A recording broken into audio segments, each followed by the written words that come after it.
We're going to talk today about what client representatives really want. And you notice I said client representatives, and maybe your response to that is, well, what is that? So one of the first issues we have to address is what, in fact, is a client? Realistically, there are two types of clients: internal clients, external clients. Internal clients are other people, typically, within an organization, or they may be departments within an organization, and somehow you are responsible for serving them as part of the overall plan of management of the organization you're involved with. The focus, though, today is on external clients. Generally speaking, these are not people. These are organizations. And to say something like, well, I'm taking my client out to lunch today is incorrect. You're not taking your client out to lunch. You're taking a representative of that client out to lunch, a client representative. So what is this? This is semantics. No, it's not semantics. It is a way of thinking. By referring to a client representative as, in fact, a client representative, because that's what she or he really is, it reinforces the concept that this person is part of a larger organization with roles and responsibilities within that larger organization. You need to help this person satisfy this person's internal clients. That is your role. In other words, to help your client representative become a hero in the client organization. Doesn't always work that way. Sometimes you, because of whatever it is you do or fail to do, turn your client representative into a goat. That's not a good thing. But it does account for something that's very important. Number one, 60 to 70% of all claims filed against people just like you are filed by clients. They do that because they're not happy. Yes, it is an organization, but the organization isn't happy because probably it starts with the client representative who is unhappy. By the same token, about 80% of your new business is going to be coming from 20% of your existing clients. So here you have this situation where you have client representatives who, when they're unhappy, are likely to sue you, but when they're really happy, when they're delighted, they're going to give you as much business as you can possibly handle, including referrals. Referrals to other people within the client organization, referrals to friends, relatives, neighbors, whatever, colleagues, you name it. Referrals, wonderful sources of business, so that you don't have to go out on the street to make sales, so that you don't have to do, God forbid, cold calling. Ooh, everybody hates cold calling. When dealing with a client representative, you're dealing with a person. That person has wants, needs, preferences. In order for you to satisfy those, you need to get to know the individual involved. You need to be able to interview that person, more or less, to identify what these wants, needs, and preferences are. And that way, you can satisfy them. Ideally, you can even go beyond merely satisfying them to absolutely delight this individual. And when that individual is delighted, that is when you build up this tremendous defense against claims and litigation and disputes and so forth, and at the same time, create a source of new business that can be invaluable throughout your career. So how do you figure out what it is that is really going to float this other person's boat, insofar as providing service is concerned? Well, when you think about it, it's not that difficult at all. All that you have to say is, hey, what floats my boat? What makes me happy? What delights me as a consumer of service? Who really makes me happy? That's what you need to think about. Think about a service provider who absolutely delights you. It could be a physician. It could be reasonably, feasibly, a dentist. Maybe it's a barber or a beautician, a plumber or an HVAC mechanic, somebody else who does things around your home. Maybe it's a bartender, come back, a tough day of work, you have a few, and you love your bartender. Maybe it's a restaurateur, a restaurant you frequently go to. Maybe it's a subcontractor at work. Who knows? But it is a service provider, and for whatever reason, this service provider delights you. And because that service provider delights you, you would never, ever sue that service provider. If the service provider made a mistake, number one, it would have been an honest mistake, not evil. And number two, the individual would do his or her best to make good. You know that. So there would be no reason to sue that person. That's number one. And of course, because you love this person so much, this service provider is so great, you would be willing, actually anxious at times, to refer business. Oh, we had a wonderful meal last night at the Greasy Spoon. What great service. You should try it. That's the way these things work. So, your client representative is a person, and you're a person. As a consequence, you have certain needs, preferences, and wants in common. They're not the specific things you're going to find out more about with respect to the specific individual, with respect to the specific commission involved or whatever, but rather what you have in common are needs, preferences, and wants as a human being. As a consumer of service, there are certain things you demand, and when you get it, you're very pleased. Let's talk about some of these key important attributes, because these are the key important attributes you not only need to have, but demonstrate. What is the single most important trait or characteristic of a service provider? What do you think? I would say honesty. Wouldn't you? You don't want to deal with a dishonest service provider. The razor slipped, it wasn't my fault. I don't think so. But on something like, then we're talking about integrity. Integrity is a key, it's the ability not only to be honest, but to step up to the bar. Not necessarily if litigation is going to be involved, that's something else, we'll talk about that later, but it is being a forthright human being. And when you have that characteristic, generally speaking, you're regarded as trustworthy. Trustworthiness is such an important trait. Yes, I trust this person. Maybe your favorite service provider is a financial advisor, for example. Maybe it's an insurance salesperson, whatever, but they're trustworthy, reliable. I can rely on this person. Reliable. That comes from being trustworthy. It's also important to have accessibility, because if I can't get to you when I need you, what's the point? For the most part, it's pretty easy. That's what we have cell phones and email for. How about friendliness? Very often you think, for example, you may be friendly, but you may not be friendly, and we're going to talk about that. But think about the people who provide you service. They're friendly, and they let you know they're friendly. How important is that? You like them. They're friendly. They're nice people to deal with. Hey, they take a personal interest in me, okay? I'm just not a source of income to them. They like me as a person. They want to know about me. I like that. Where did I go on vacation? Stuff like that. They want to know me as a person, not just as a checkbook. That's important. They know my needs and wants. They've been dealing with me over a period of time, and as a consequence, they know my preference. Oh, hates the color yellow, so no yellow. Whatever it may be, but they remember these things, so it's kind of like automatic. As a consequence, I don't have to re-educate this person every time I deal with that person, and it gives me an incentive to only deal with that person for that particular service. It freezes out the competition, if you know what I mean.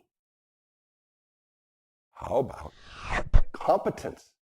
We don't even think about that, but the person has to be able to do whatever it is that the person says he or she can do. Does that mean they have to be the best in the whole wide world? No. Is your favorite bartender the best bartender in the whole wide world? No. Competent gets the job done. Couple of those mojitos, man, I'm feeling good, as I kind of recall. Okay. The person can listen. Active listening is an important trait. Not only if somebody listens to me, I feel important, but also I know that what I'm saying is getting through. It's registering. You're important to me. Therefore, I'm listening to you and I'm recalling what you're telling me. Okay? Active listening, an extremely important trait, and you will find that your favorite service providers listen to you. In that same regard, they are attentive, which means that because they listen to you, because they remember what you want, they provide it every single time. Again, going back to why would I want to change? Because this service provider knows exactly what I want. Something else. Now, we have up here the word generous, but what I'm talking about there is someone who is generous in spirit. We do not want to deal with people who are critical all the time. Critical of their competition, critical of their ex-spouses or whatever it may be.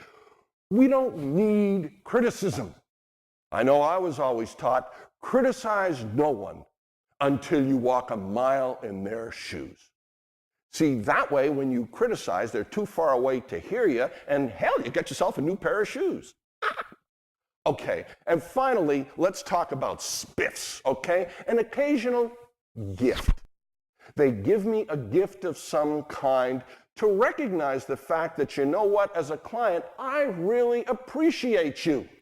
Maybe it's going to be dinner, out to a ball game, whatever it may be, but there is something provided that says, you know what, you are really important to me, and I really appreciate you. So you take a look at all these things, look at all these character traits, and you're thinking to yourself, wow, hey, that's pretty easy. I can do that. That's who I am. You know, I'm trustworthy. I mean, heck, I was a Boy Scout or a Girl Scout or whatever. Geez, which was it? The fact of the matter is that you need to demonstrate these traits, and it's not quite as easy as you may think. Let's take a look at some of them. For example, we have honesty, we have trustworthy, we have integrity. Let's put those together. Let's just call it honesty, okay? Because it's people look at it in different ways, and we don't want to parse here. We can talk about honesty. And you're saying, well, geez, I'm as honest as the day is long. And I'll tell you something, I have been dealing with technical professionals for close to 40 years. Don't tell anyone. 40 years, man. They are the most honest people as a group I've ever come up against. But I've also dealt with a lot of the client representatives who deal with them. And you know what they say? Honest? Are you out of your mind? These people can't be trusted as far as you can throw them. Now that may come as kind of like news to you and go, what? How dare they say? Well, let me tell you, that's your image. Why would they think technical professionals are dishonest? Why would they think you're dishonest? Because you break your promises all the time. Think about it. Have you failed to meet a delivery schedule within the past 6 months? Probably have. And was that a schedule that you set? You have to live up to your promises.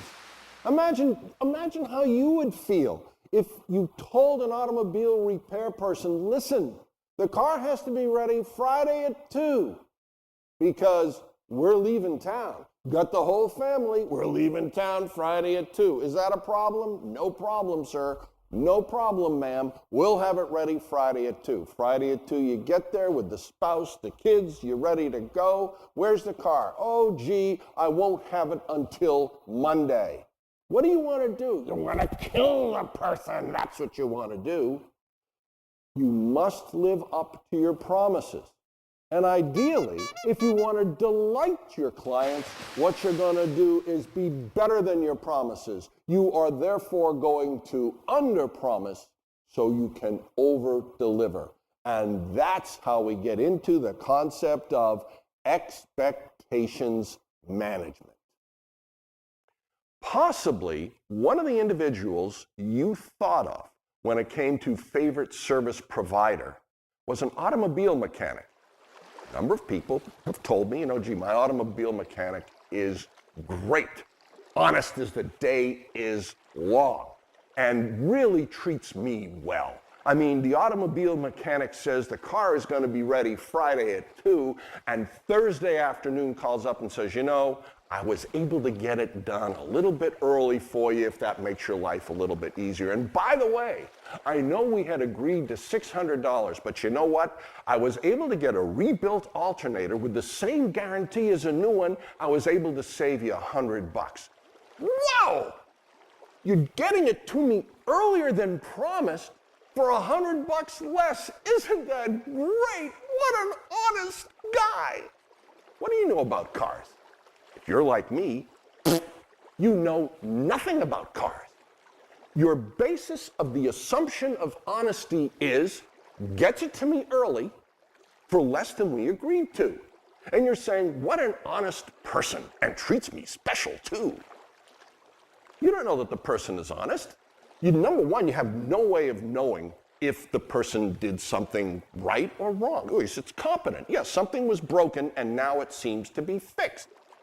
So they got it to you early, you say. Well, maybe they just allowed extra time and got it done in the regular time, or whatever it may be.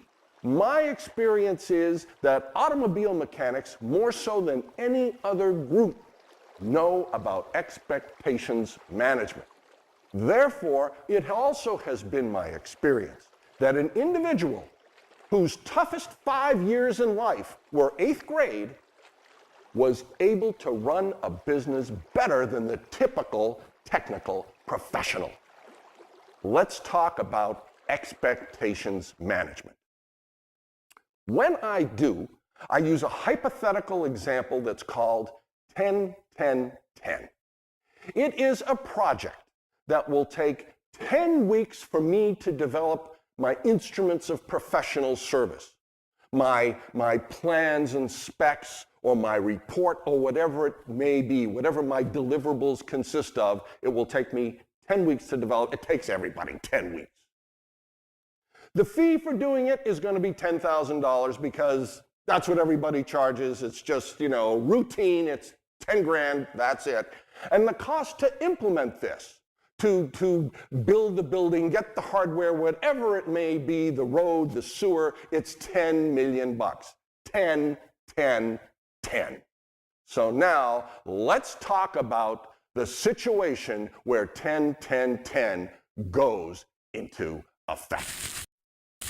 Let's say, for the sake of discussion, that there is such a thing as simultaneous parallel universes, where anything that happens on universe A also happens on universe B, for the sake of discussion.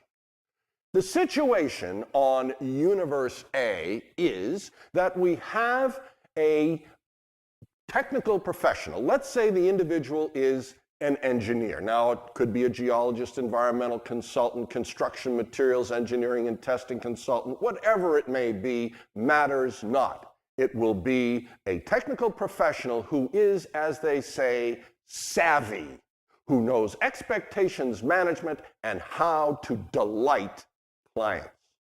And it goes like this. The client asks, so, how long will it take you to get this done? And the technical professional responds, 12 weeks. 12 weeks? That seems like an awful long time.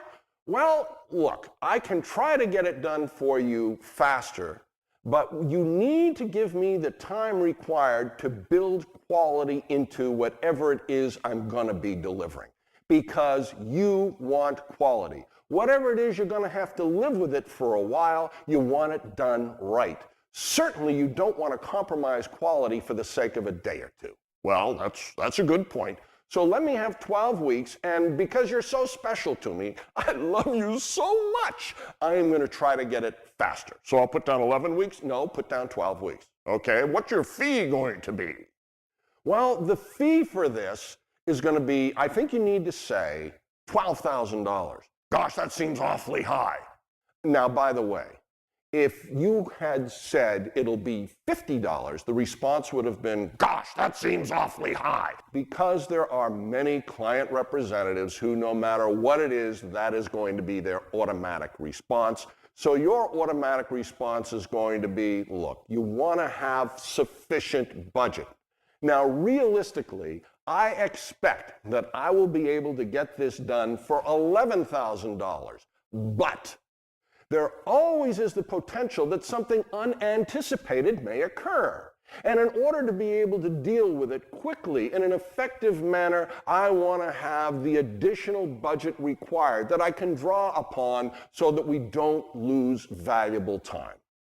So I should put down 11,000? No, you need to put down 12,000 because that's what you need to put down. Okay.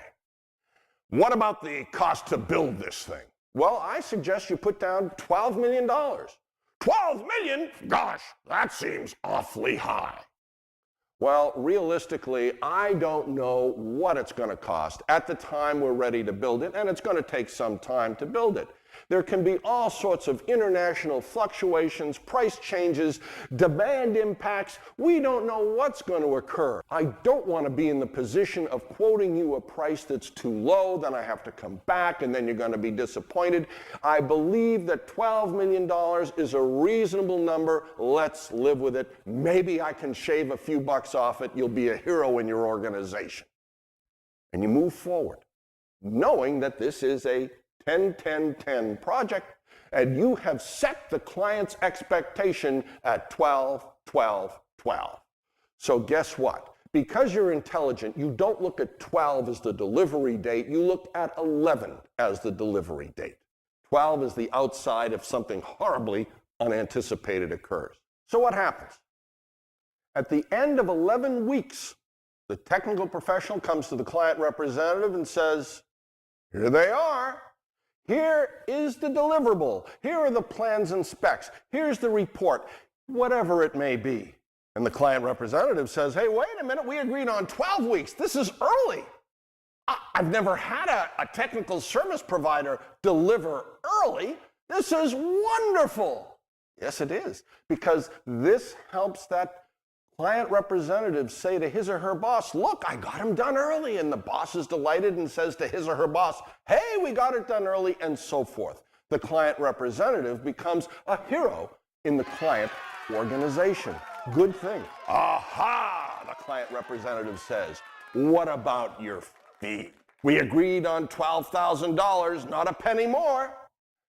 And the technical professional says, I know. And guess what? We were able to get it done for $10,500 except for the fact that something unanticipated occurred. But because we had an adequate budget, it didn't slow us down in the least. We were able to do it for $11,000 total.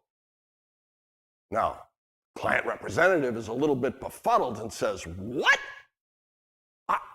You delivered early for less than we agreed? Aha! What's gonna be the cost to build this thing? We budgeted $12 million. I know, and the bids came in at 11. So now what happens?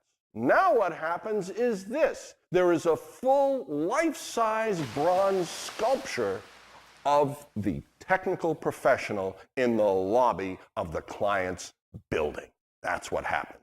Because this is the greatest thing since sliced bread, even though I've never really understood why sliced bread is so great, but nonetheless, this is a momentous thing. Delivering early for less than we agreed and saving me $1 million. Let's go to the other universe, where things are more the way they are here. 10, 10, 10. So how long do you think it's going to take for you to get me the deliverable? And the technical professional thinks and says, well, you know, it's a 10-10-10 project, 10 weeks, 10,000, 10 million, so 10 weeks. The client representative clears his throat. Oh, says the technical professional, 9 weeks. 9 weeks? 8 weeks, probably 8 weeks. Oh, 8 weeks, 8 weeks. 8, you're sure? Oh, 7. No, I can't do it in 7. That's humanly impossible. 8 weeks, 8 weeks. Okay. What's your fee gonna be? Well, $10,000. Jeez, I don't know. Oh, 9. 9? 8. 8? I can't do it for 7. I just can't do it for 7. 8. Oh, okay, 8,000. What about construction costs? What'll it be to build this thing? Oh, gosh, 10 million is probably a good number. 10. 9. 9. 8. 8? I can't do it for less than 8. It's got to be at least 8. Okay. So now the technical professional moves ahead 8, 8, 8 on 10, 10, 10. The technical professional really is working diligently. 8 weeks come and go, and a colleague says to him, aren't you going to call the client representative and let him know you're behind time a little bit? And the technical professional thinks, never a great communicator, and says, I don't have to call. He'll know I'm late. Hey, good move. Delivers in 9 weeks. And of course, the client representative is ticked off because the client representative's boss is ticked off, and the boss's boss is ticked off, and the boss's boss's boss is ticked off. Client representative has been turned somewhat into a goat. And the technical professional says, well, that's okay because they're really great plans and specs, but unfortunately, the client representative doesn't understand the plans and specs or the report or whatever it may be. What's the fee? And the technical professional says, well, I know we agreed on 8,000, but gosh, we ran into some unanticipated stuff, so it's going to be 9. Oh, really? Is it? What's the construction cost? What's it going to be to build this thing? You say, well, you know, international situations, it's 9 million. Wait a minute. We agreed on 8, 8, 8, and you're telling me 9, 9, 9? Now, bear in mind that this technical professional is a lot better than the other one. The other one delivered 11, 11, 11. Took 2 weeks longer. Charged $2,000 more construction costs because of lousy design, $2 million more. 999. What happens because of 999? The technical professional gets sued. Expectations management. Under promise. And that way you can over deliver. Don't assume that the quality of what you're providing will suffice. Think about the automobile. You get in your car, it's been cleaned for you, it operates properly, you assume competence, client or customer concern. You don't know a thing about cars though. What does your client know about what it is you have developed? If it works, that's all that counts. Some technical professionals think, well, it's okay to deliver late, it's okay to deliver over budget, it's okay for the construction budget to be blown because this stuff is so great. The quality of my service speaks for itself. The quality of my deliverable, the quality of my plans, the quality of my specs, the quality of my report speaks for itself, even though the client representative doesn't understand it. But it's true, it does speak for itself. Let me tell you what it says. Listen carefully. Didn't get it? I'll say it again. Because the client representative doesn't understand it. And even if the client representative did understand it, how do you compare quality in a deliverable? It's almost impossible to do. Of course, you need to be competent. But to delight your client, you need to focus on the things your client understands. Delivering ahead of schedule, delivering under budget, and creating something that can be built for perhaps a little bit less than was originally anticipated. That will create a delighted client representative, in fact, a delighted client organization. A client organization that will never, ever sue. A client organization and client representatives who will bring you all the business you can handle. Under promise, over deliver, success. eBrownbag.